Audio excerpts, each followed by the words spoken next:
Support for Consider This is provided by the University of Nebraska at Omaha College of Communication, Fine Arts, and Media.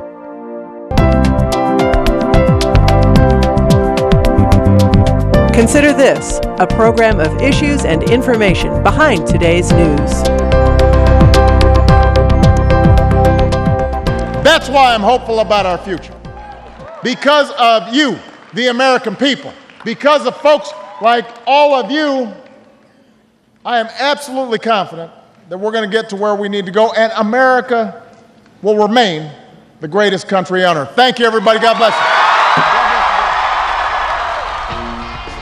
you. Final words from President Barack Obama as he wrapped up his speech at UNO's Baxter Arena on January 13th. So where do we go from here? How about the campaign trail? Hi everyone, I'm Kathy Wyatt. Welcome to this week's edition of Consider This. Our topic, the 2016 presidential candidates. Joining us to talk more about it are UNO's Gregory Petro, Associate Professor in the Department of Political Science, Barb Pickering, Professor in the College of Communication, Fine Arts, and Media, and Jack Heidel, Professor in the Department of Mathematics. He was a candidate for Nebraska's 2nd District Congressional seat in 2011. Thank you all very much for being here. Welcome to the program. Thank you. You're welcome. Thank you. Gregory, we're going to start with you. What do you think, at the end of the day, was the president's message to Nebraskans? I think the president was setting the stage for the upcoming campaign. He knows that, the Republicans are very critical of him, and even in an election in which the incumbent is not seeking re-election, the incumbent is still always sort of on the ballot. And so the Obama legacy and the Obama record is going to be very much sort of up for debate. I was there in the arena when he spoke, and I left feeling pretty good about America, pretty good about the last 8 years. And I think that's what the president wanted me to feel and wanted me to think, because he wants to help his party, hang on to the White House. Okay, and Barb, how will that message play out for the Democratic Party moving forward from now through November? Well, I think that the clip that you showed is a perfect example of what the message was all about, was a sense of optimism to counter what is out there on the campaign trail. He fully acknowledged that he had won a congressional district in his first election, but not in the second. So I think there was an element of trying to reinvigorate the Democrats in the state of Nebraska to participate. Okay, and you were there as well. I was. So talk about the environment just for a minute. It was an exciting experience. I've seen a number of political presidential candidates, but not ever a sitting president. I stood in line 2.5 hours waiting to get in, and it was a very interesting cross-section of the city of Omaha with people who were there waiting to get in, from students to people who probably have been participating in the political world for a long time. It was a really exciting experience, I thought. Okay, and participating in the political world, seated next to you, Jack Heidel, right? Jack, talk to us about the president's message in terms of how it impacts the Republicans moving forward now into November. Well, the Republicans, of course, are highly critical of the president, and I think that he wants to counteract that, but he's amongst his own supporters. But the Republicans aren't going to buy it. They're after him and his record, and so he's just trying to, I guess, help his own party as much as possible. Mm-hmm. You yourself, how did you feel when all was said and done with his visit here and the messaging and so forth? Well, I was not there, I did not hear it, but no, it was a smart thing to do. I mean, certainly to come to Nebraska, and where he did carry the congressional district, in the first race, it was a good thing. I mean, of course, it's close to Iowa. I mean, it will help the Democratic candidates in Iowa, and so it was a smart political thing to do. Okay, Gregory, talking about the Republicans, we have many of them running. So right? many. And we'll put up a graphic of just a few of them. But as we're doing that, go ahead, broad strokes for us. I would imagine you're going to want to talk a little bit about, Donald Trump, unusual candidate. So, I actually happened to coincidentally do research on why do people run in these primaries, and it's sort of a different different factors kind of motivate the Democrats and the Republicans, but one of the things that motivates them is, for the Republicans especially, is approval. And this president has sort of middling presidential approval, and it's a particularly vulnerable time for the Democrats to hold the White House. The political terrain is, it disadvantages them, and so I think that's why you see so many candidates running, and that might even explain why Donald Trump is in the race.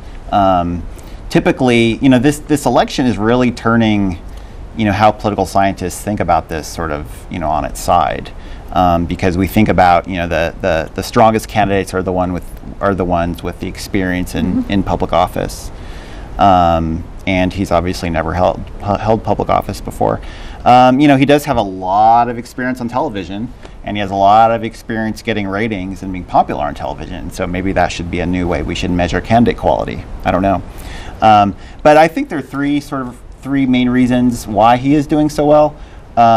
One has to do with, the media coverage. Not right now, but not too long ago, he was receiving and has received more media coverage than all of the other candidates combined. And so it's hard for people to support other candidates, especially when you're not a political junkie, kind of like we are. He's sort of the only one people are really hearing about. Second of all is political scientists and political psychologists study authoritarianism, which is this valuing political order. And so people who are authoritarian are really drawn to him, and he has that sort of appeal. And then finally, what's really interesting about Trump and what's truly unique about him is the issues he takes. That traditionally, people think of him as not conservative, and I think that that's true. They think of him as a moderate, but in the traditional party system, what does it mean to be a moderate? Well, you've got these issues, like abortion or defense spending or the death penalty. You got these kinds of issues, and being a moderate means you're kind of in the middle of all of them. So if you're a moderate, you might, that sort of means something about abortion. Well, you support some restrictions, but you generally would support Roe v. Wade on defense spending. Maybe being a moderate is a small increase in defense spending. But Trump's a moderate in a completely different way we've never seen before, which is he has all of these extreme issue positions, but he's extreme in all these opposite ideological directions. And there are actually a lot of voters in the electorate who have the same kind of issue positions, and they've never had a candidate before who represents them. And so really part of why Donald Trump is doing so well is that there's this unique kind of voter that no one's ever catered to before, and he is finally catering to them. Interesting. Jack, your thoughts on Mr. Trump? Well, yeah, I mean, I agree with Greg. He's just so totally different, and he's off the wall, and he's not politically correct, and he's just all over the place. He has no coherent political philosophy, and it's just crazy. But he's a strong personality and a celebrity, and he's got a base. I mean, he's got a large group of supporters. He's ahead in all the polls, apparently, virtually all the polls, all the time, in going up. I mean, it doesn't matter what he does or what he says. He goes up in the polls. I mean, it's crazy. It's crazy, So you just we have to deal with it. I mean, I don't think he's not temperamentally suited to be president. But I mean, in my opinion, going around insulting people all the time is crazy. but I mean but it doesn't offend his supporters. I mean, they I guess they like it. They must like it. So. Wow. As we tape this program, there are 12 candidates. Right. We're going to go ahead and put Donald Trump's photo up here, and then what we'd like you to do is just walk us through the others, maybe just giving a brief description, and the two of you are welcome to chime in, but we want to make the viewers aware that there is more than Donald Trump running here. So here he is. Barb, you haven't said anything yet. He defies every bit of conventional wisdom that exists when it comes to running political campaigns. I would give him credit. He's a brilliant man when it comes to managing the media. He comes up with new strategies to get media attention each and every turn, and I think we'll continue to see that. And it will be interesting to see whether or not the media responds in a way that starts to maybe measure how much attention they give him. Okay. All right, Jack, we'll go on then, the next one, and we'll briefly walk through the rest of them here. Let me just say to begin with that, I viewed the other candidates in relation to Donald Trump because he's just the overall dominating personality and candidate. And so, I mean, in other words, he's an outsider, and there's two other outsiders, okay? And then that's what defines them. And then we have the establishment candidates, I mean, including Jeb Bush, who was up here on the screen, and a former governor, and several other establishment candidates who are kind of fighting among each other. I mean, they're way down in the polls, very far down in the polls, and they're criticizing each other and fighting each other. I mean, and what's it going to?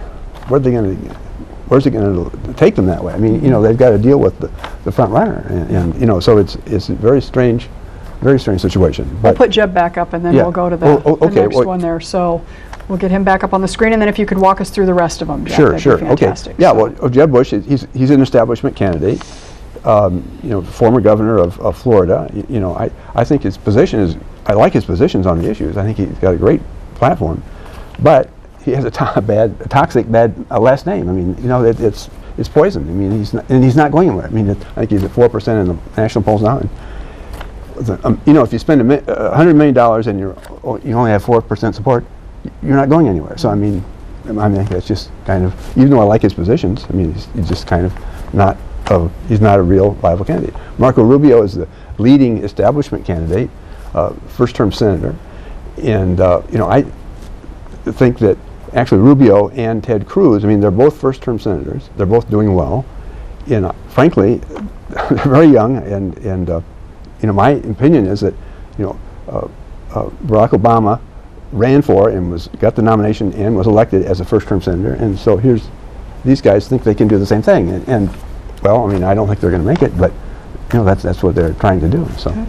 Ted Cruz, he's he's a hardcore constitutional conservative, social conservative. And I think he may be in second place now. I mean, he's way up there. I don't personally think he's electable as a Republican candidate. And frankly, I'm not sure that Donald Trump is, although he's doing so well that you wonder. But he's right up there in the polls, and he has a very good campaign. He knows what he's doing. Ben Carson, he's one of the other outsiders. He went up. He started out strong. His poll ratings went up, and then they've come back down again. I don't think he's not qualified. And I think he's fading, and I don't think he's going to, really. He'll continue to fade. Rand Paul, he's a libertarian. He wants to balance the budget, which is something I'm very interested in. But I don't think a libertarian is electable, and he's not doing very well in the polls. And so I think he's just going to continue to fade. Chris Christie, governor of New Jersey, he's a kind of a strong personality. I don't think he has that great of a record as the governor of New Jersey, but he's a strong personality, and he knows how to present himself, and so, but he's at 3 or 4%, so he's not doing very well either. Carly Fiorina, another outside candidate. She started out, way down, but she had a spurt. She came up. She made the top tier of candidates, and now she's sinking again. And I don't know, her poll ratings are way down. And she's Carly Fiorina and Ben Carson. They're two other outside candidates. They're just not. Donald Trump is the outside candidate. He's the one, and the other two are just kind of they're not going to make it. Okay. Mike Huckabee, he's a former governor of Arkansas.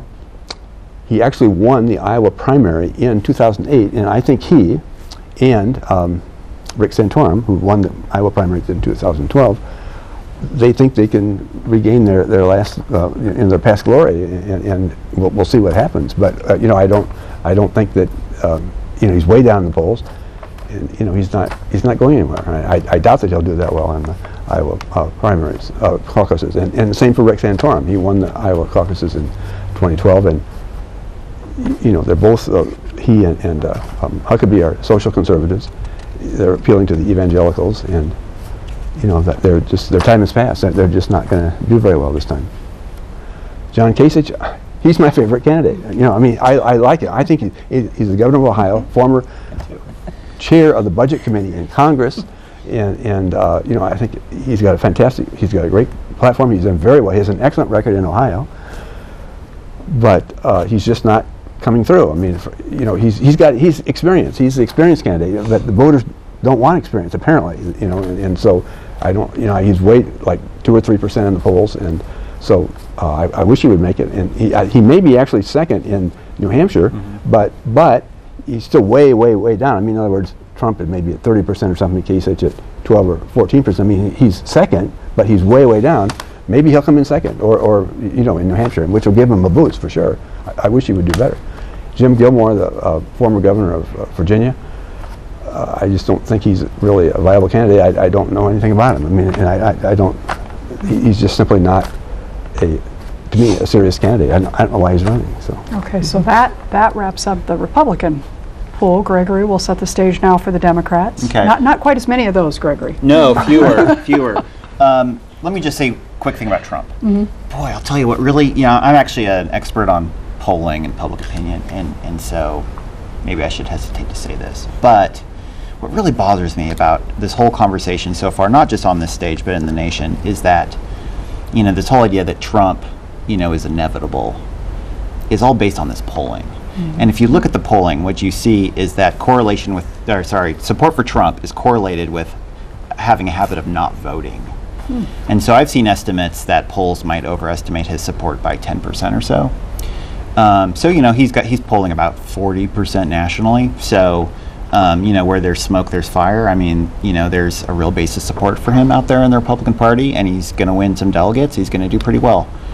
But he might lose Iowa, and I know when this is coming on air, Iowa will have already happened, and my prediction is that he's not going to win Iowa. So we'll see what happens, But yeah, I mean, I'll feel better about this whole conversation about, Trump and who's leading, who's not, after we've had an election or two. Okay, thank you. Oh, I'm sorry, you wanted me to set the We're stage going for the to Democrats. transition into the... Yeah, the Democrats. We'll know a lot Right, more yeah. about the Republican standings, what the polls mean after a primary too, right. In terms of setting the stage for the Democrats, you've got the incumbent candidate, Hillary Clinton, who is, the standard bearer and the representative for the Obama administration. And then you have the insurgent, Senator Sanders. Clinton has, as the representative of the administration, she has the fundraising, she has the leads in the polls, she has all of the support of the party elites. And Barb's going to break those three down for us. Again, fewer, Barb, but I'm sure you have something to say about each of those candidates. And as you do that, we'll put their photos up. So we'll start with Hillary Clinton. Okay. Hillary Clinton ran against Barack Obama and was a very successful candidate. Many people thought that she would come into this race and run away with it. And that's been part of the narrative of the media, is she was the inevitable. And then when she became not the inevitable, it was problematic. And I think that's a storyline that has been hard for her to break out of, as much as she has tried as a candidate. And I think that's been an important thing. Again, the role of the media in kind of creating the narrative about how candidates are perceived. So she's, I think, done all the right things in this race. I think part of what's going on, and it's both with the Republicans as well as with the Democrats, is this sense of anger and anti-establishment.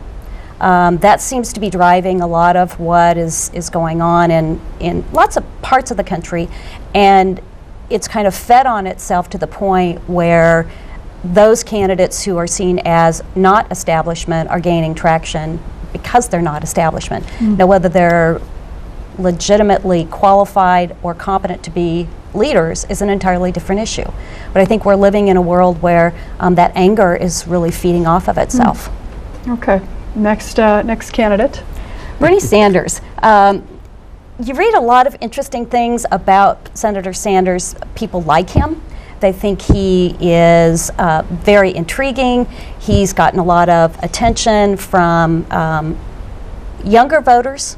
His crowd numbers at all of the rallies that have been held for him are out of sight. So he attracts a lot of voters, at least to come hear him. And I think in some ways you could contrast Bernie Sanders and Donald Trump in the sense that they're both appealing to a sense of not establishment, although Bernie Sanders really is in many ways part of the establishment as well, but has cast himself as not establishment.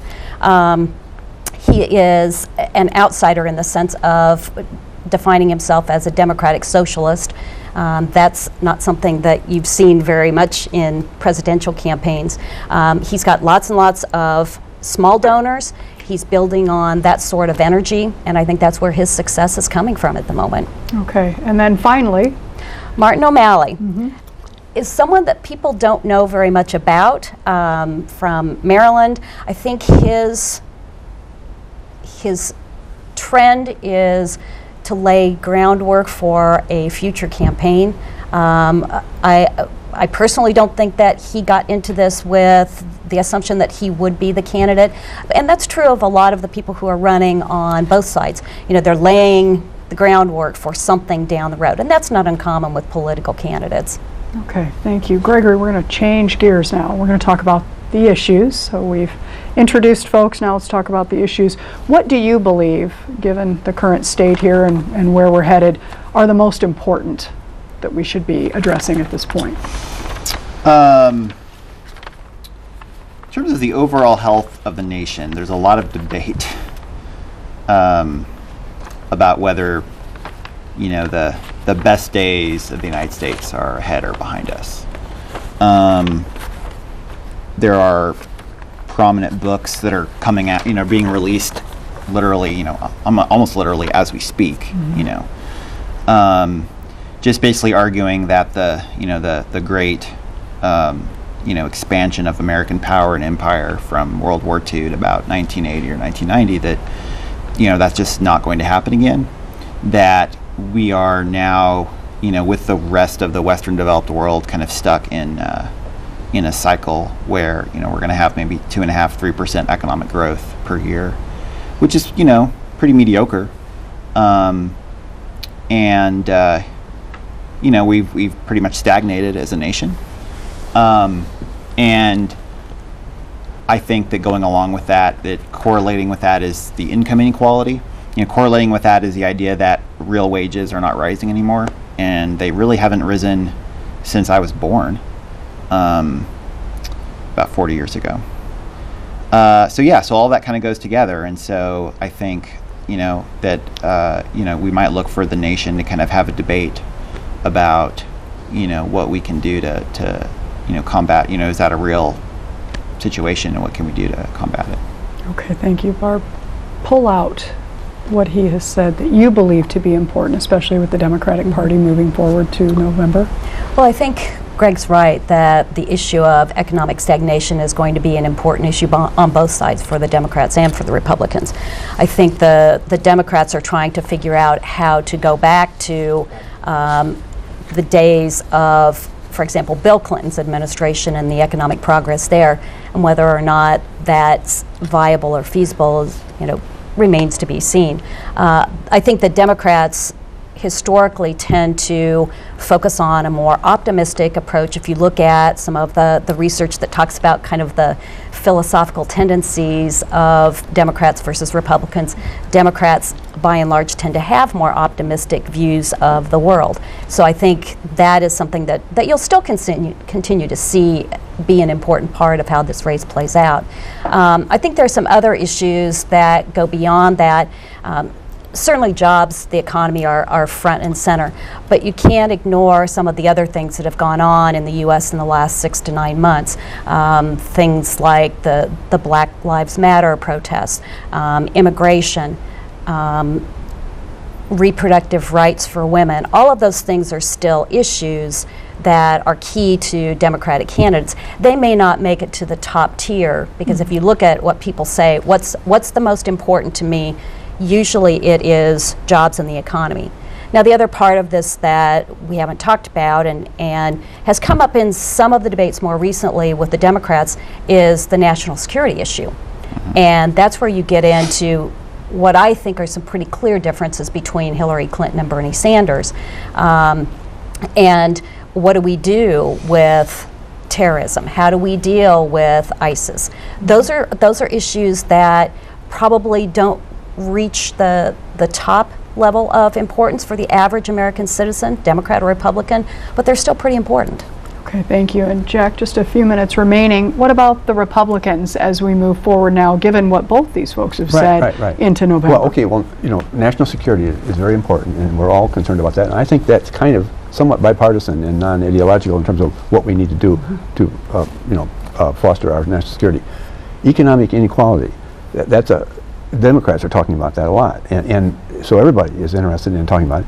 But I think what we need to do to address economic inequality is to get the economy growing faster. I mean, because that will create more jobs and cause wages to go up and so on if the economy can grow faster. So that is a huge issue, and the Republicans are addressing that, the presidential candidates. However, they could be doing a much better job than they are.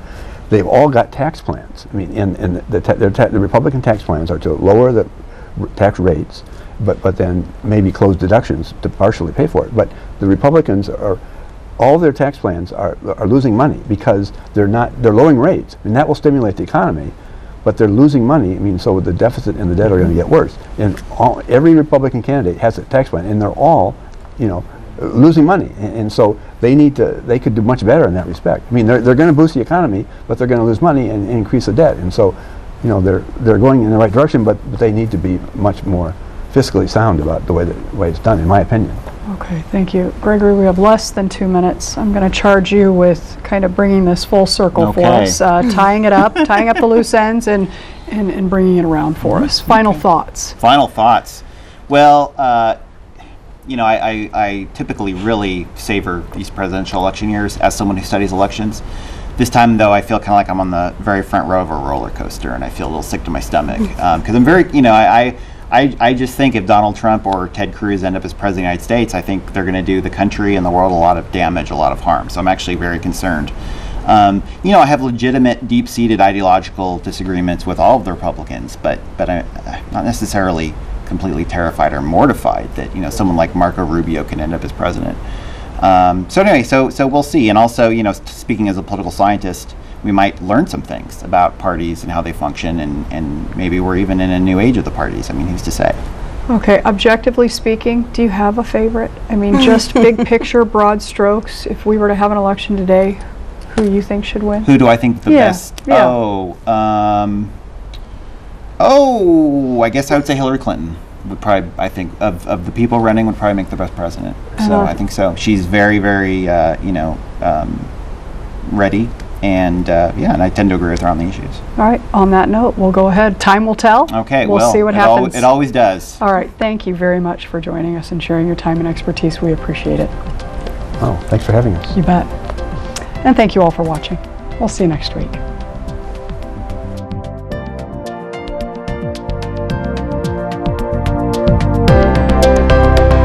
Consider This is an issues and information program produced by UNO Television. More information can be found at unotv.unomaha.edu. If you'd like to share your comments about this show, call UNO TV at 402-554-2516 during regular business hours, or email us at considerthis@tvmail.unomaha.edu.